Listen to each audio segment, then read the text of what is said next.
The other day, I had a funny thing. In my recommended videos, came up a video from, I think it was 8 years ago, from a guy who used to do videos back then. You know, every once in a while you see stuff come, all of a sudden folks its head up. But he used to do videos very regularly. It was called Jacubation. And it was great. It was a great channel. But it finally, you know, he got to the point where he kind of figured out, you know, YouTube was putting a bad taste in his mouth. You know, it was when they were starting to get a little freakish with their censorship and, you know, just barely getting into it. Boy, I think what he would think of what goes on now. But he was a wise man. And he drank Miller. But he'd sit out in his garden shed and talk. God, he was a funny guy. Witty guy. You know, like I said, that video just popped up and I see, you know, it's only got, there's 2 videos on his channel. He took down everything else he had made. And the one video is just a compilation of people trying to get him to come back on. You know, because he had a lot of people that really followed him religiously. And then he did do a video responding to that, and he left that up. Can't remember what that was called. But damn, that was a good channel. Yeah, you don't see ones like that now. You couldn't do it.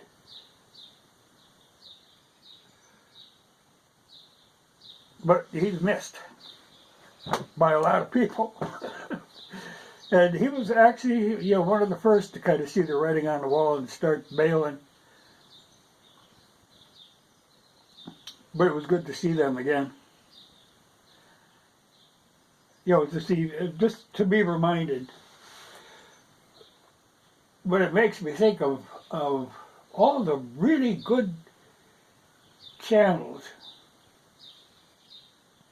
that used to be but could not be now. You know, they really couldn't survive in the environment we have now with all the censorship and, you know, wrong think.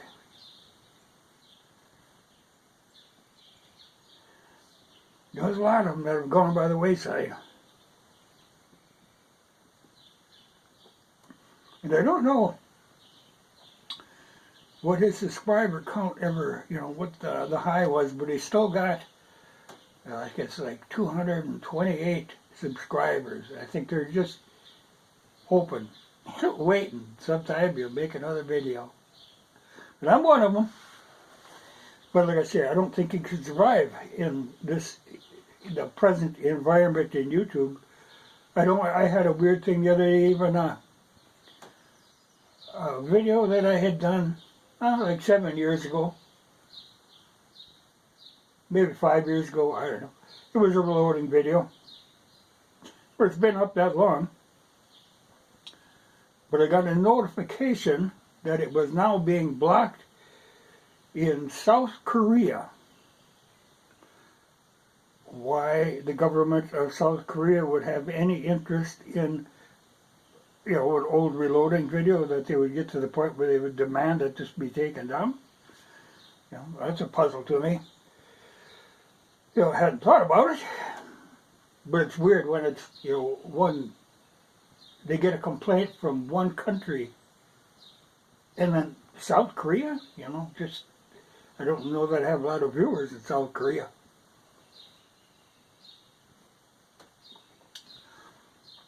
But I think YouTube is going to be cracking down even more. You know, they're all in on this Fourth Reich thing we got going on. So I think there'll be a little bit more of that. So I'm sure they'll dig in the back, and old videos will be taken down again, that sort of thing. It amazes me really what I get by with a lot of times, as far as talking about Ukraine or government, or because even now they're coming up with their, what the hell was it going to be called? It's their version of the Ministry of Truth. I swear they're taking 1984 as an instruction manual.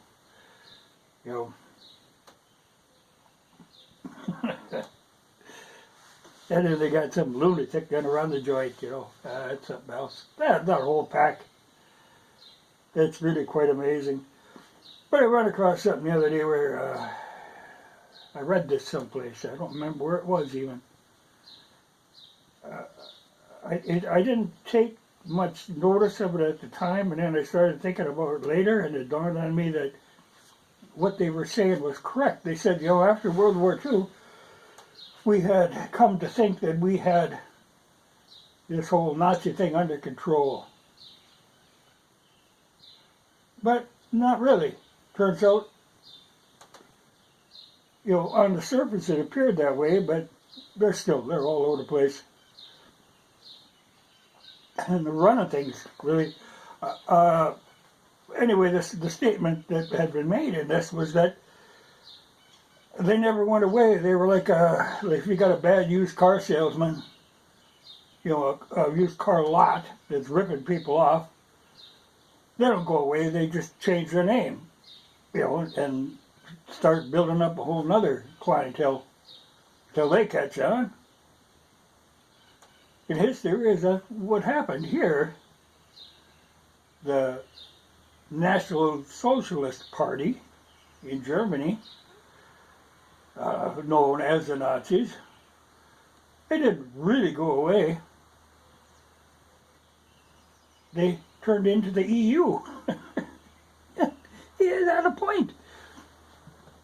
I swear, you look at some of the people from the EU when they're giving speeches and stuff, and I'm thinking, my God, Hitler would be proud of you.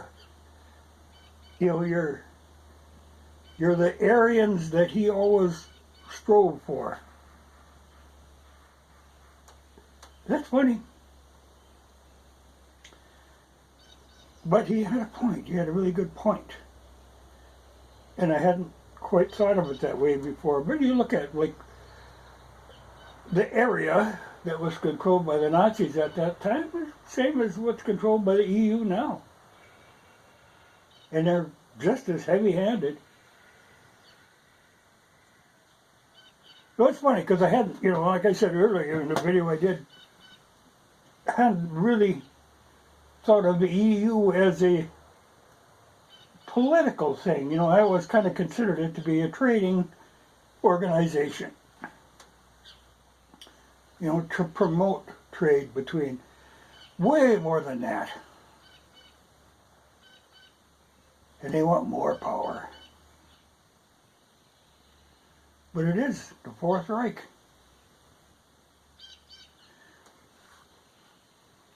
But you listen to people like that Stoltenberg, when they're talking, you think, I know that. I've heard that lingo before.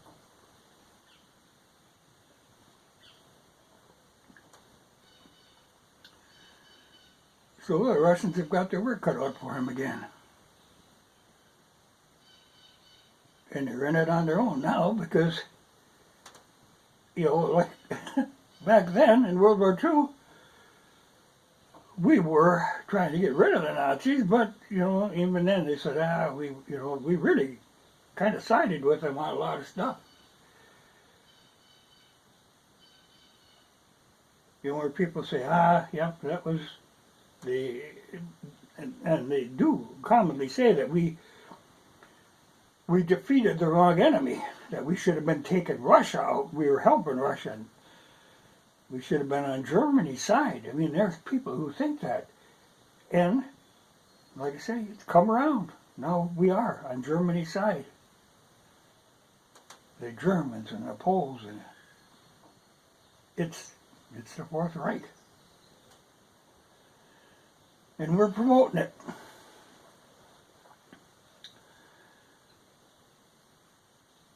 Hell of a thing.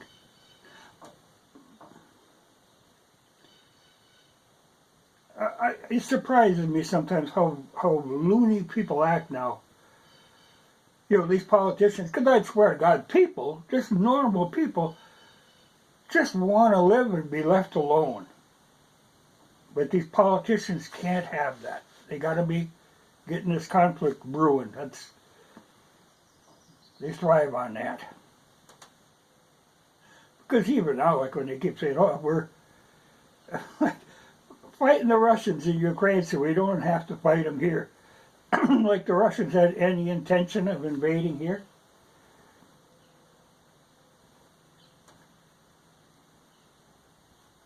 They really didn't want to go into Ukraine, but they had no choice in the matter.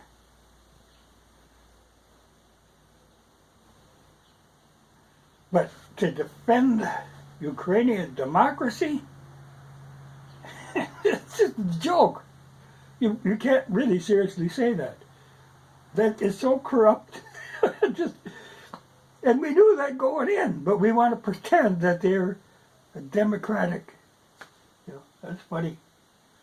Well, we pretend that we're democratic. And that ain't really flying anymore either. People are starting to see through this stuff. That's a good thing. I mean, there's some people who never will.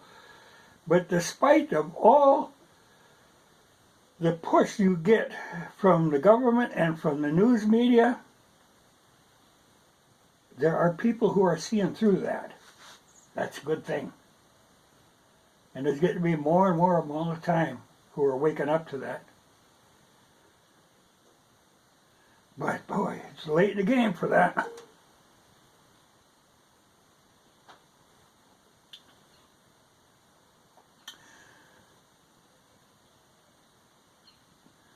I had left the other day where Russia put out everybody knows, they're actually contemplating a nuclear conflict now. I mean, this is actually in their minds all the time. And the Russians made a little simulation that they ran on the news just to show people, people think this is somehow winnable, So they did a simulation to show what would happen if they actually attacked the UK. If they decided they had to take out the UK. 200 seconds, no UK. Would just freak them the hell out. Somehow they think this is going to be a protracted little thing. This would happen in a blink of an eye. There was an old movie I saw. It was from 60s or 70s that kind of followed that line, but it was before they had these massive things now, because this what they were portraying was one single missile. They could take out the whole of England. But at that time, they were smaller, but still, humongous. But that was an interesting movie, and I wish I could remember the name. It's on YouTube here someplace, but there's a lot of those of that ilk.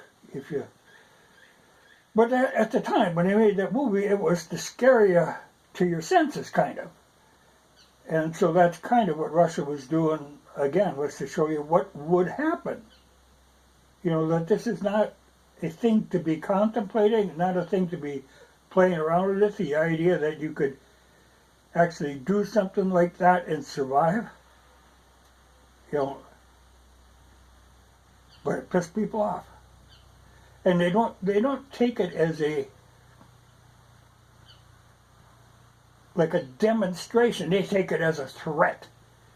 And I'm sure they weren't meaning it to be a threat. They were meaning it to be a wake up and look at what could happen. But no. In fact, it probably pushed them a little closer. Because we're not going to quit. We're we're gonna go down this road until something really goes to hell. You know, we think that we can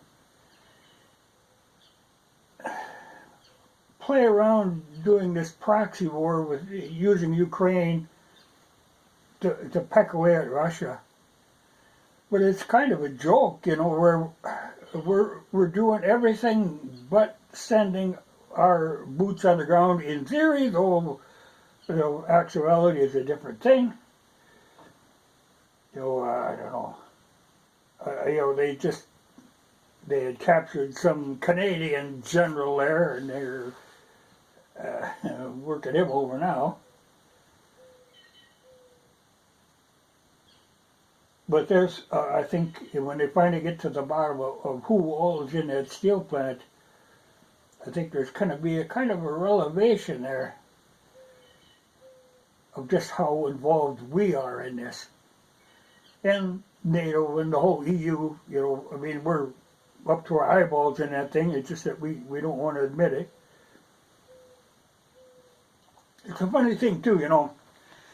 Those people, they let some people out of that steel plant. I haven't checked today now, and they maybe let more of them out.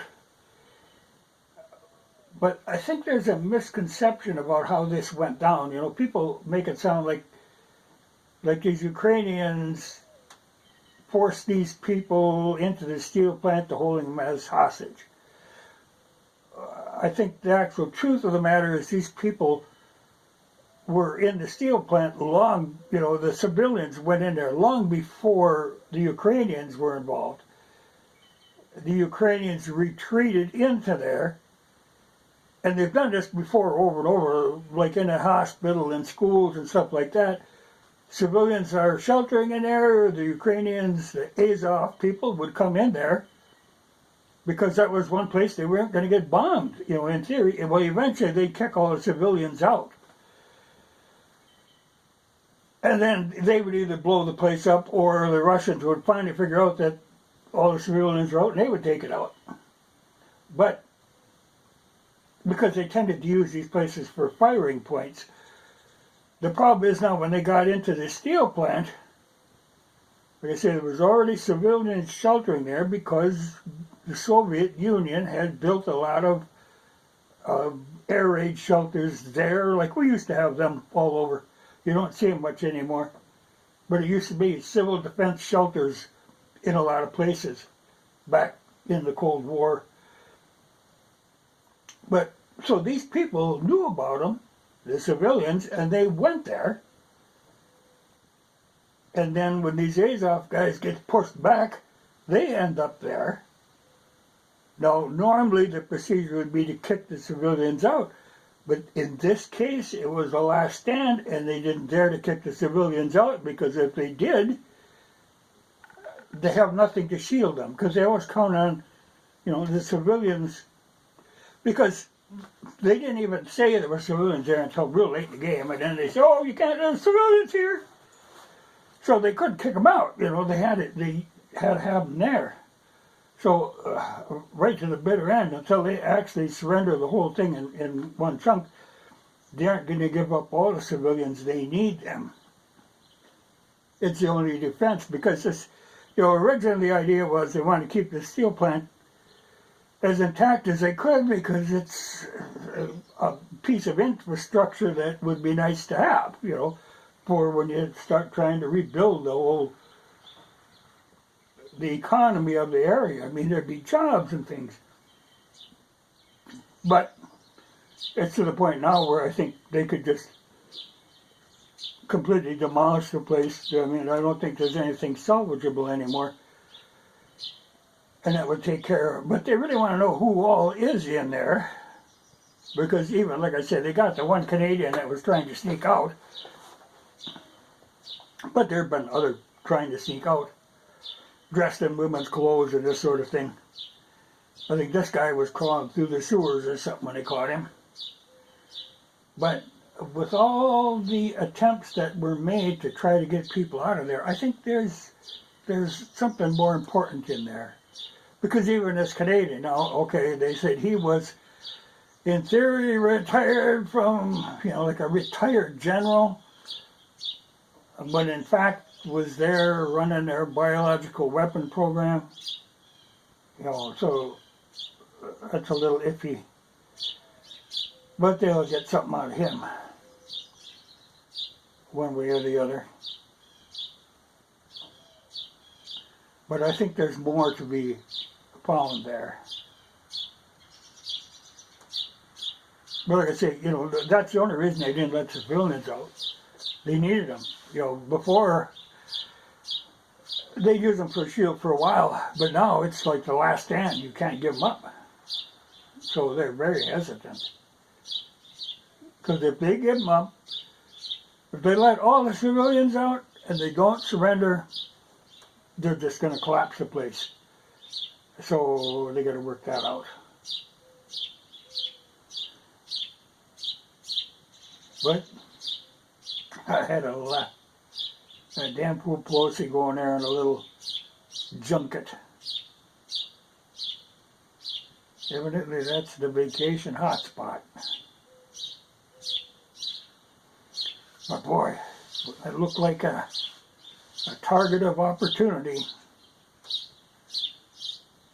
Her and Zelensky and Schiff, they were all right out in the street. One, boom, oh, she had been a clean sweep. And in theory you shouldn't be wishing that, but it would be. Well, I've heard people in the comments really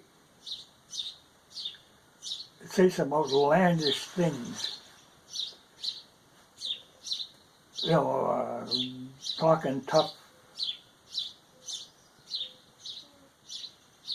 It's funny, I was thinking, like a lot of the stuff that goes on, that, like we're, some of these Azov guys were mistreating prisoners or civilians, and the funny part is, they don't really comprehend that what they're doing, is wrong. They don't see the wrongness of that. Like when they're unloading those Russian prisoners, and as they got them off, they just shoot them in the leg, just for no apparent reason, They said they did a prisoner swap of 50 Russians for 50 Ukrainians, and the Russians were shocked at the condition of the Russian prisoners got back. A lot of them had been, well, to put it kindly, mutilated. But the thing is that these people that are doing this film themselves doing it and then put it on social media. They don't grasp that this is going to come back to haunt them. But it's even like, when the Nazis were doing that crap, they were filming at that time. They kept immaculate records of all of this horrible crap that they did. So, I guess it shouldn't surprise you that these new Nazis are doing the same thing. Evidently they are so convinced in their mind that they're going to come out on top on this thing that they're not concerned about the repercussions of all the evidence. I mean, they're leaving this crazy trail of evidence because they think they're going to come out on top, which is just so implausible. But, I guess people don't really want to hear that. People want to think they're on the right side. But I tell you, in this, we are on the wrong side. Absolutely on the wrong side. We are promoting the Fourth Reich. Well, that's depressing. I can get back to my gardening. I'm making great headway in that. And I think the wind went down. And I think I was going to take the 300 Savage out and do a little shooting. I actually was delighted in digging in my stuff the other day. I found out, my God, I got a whole bag of 300 Savage brass. Yeah, I was thinking I had to find some more. I had evidently sometime in the past bought a bag and just forgot about it. You know, I've got boxes of bags of new brass, and there was a 300 in there. So I'll play around with that for a little. But we'll see what goes on with this stuff. I think what's going to happen here, you know, the Russians have their normal parade coming up on, what, the 9th or something? Celebrating their defeat of the Nazis the other time. And I think this time, you know, they ain't got time enough to clean them up yet, but I think what they're going to end up doing is, you know, actually declaring war. They have not declared war. This has been a special operation. But I think they're going to say, we got to go into this whole hog, because as much as the West is pushing this, because it's really Russia against all them other people. That's funny too, that poor damn Hungary. Hungary is doing the right thing, but they're being treated very badly for doing the right thing. They're just staying out of this damn thing. They're trying to help refugees. They can't quit buying oil. You know, they're trying to stay neutral in this thing. But from Ukraine's point of view, being neutral is not acceptable. So they're accusing Hungary of trying to steal Ukrainian land. The Hungarians are in on this whole deal. That they knew ahead of time. They were part of the plot. So now the president of Hungary, he's on a hit list. And the funny part is, you know, I think we make it sound, they all make it sound like, oh my God, this is a surprise, this invasion. We had been racking up, you know, really pushing the whole arms shipping to Ukraine months before this invasion actually happened. We knew this was going to happen. We were just itching for this to happen. There was going to be a big push in the Donbass area, so we had just really started stocking the weapons in there.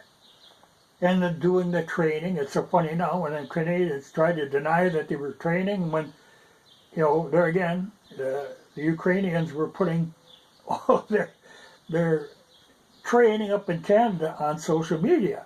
So it's all there, but now the Canadians say, we didn't know that they were Nazis when they had Nazi flags up. And so Canadians are up to their eyebrows in this too. So.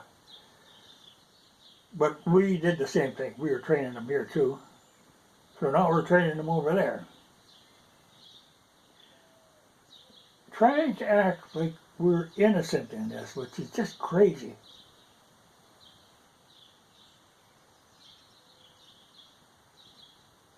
Well, you know, that'll play out.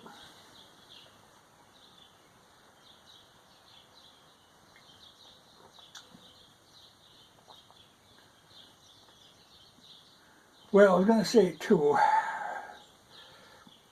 I should recommend, there's a channel that's on, a couple of people called the Duran, and if you actually want a really good overview of what's going on, they're a very good channel to watch. Very in-depth, and they understand the intricacies of what's going on. So, if you want to understand it, I really would recommend them. And both of these guys have got channels of their own too that are well worth watching. But particularly when you get them together, and then sometimes they have guest people on too. But they're right up on top of this thing, so they're good to watch if you want to know, you know. But a lot of people really don't want to know. You know, they'd sooner.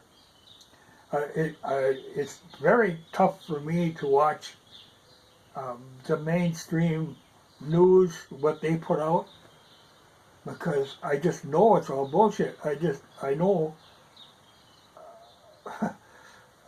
it's hard to watch. I mean, you can't sit and watch somebody lie and lie and lie. You know, it's just aggravating. But there is the truth out there, and Duran is a good place to kind of get a glimpse of what's going on. But like I say, we're in the Fourth Reich. Yeah.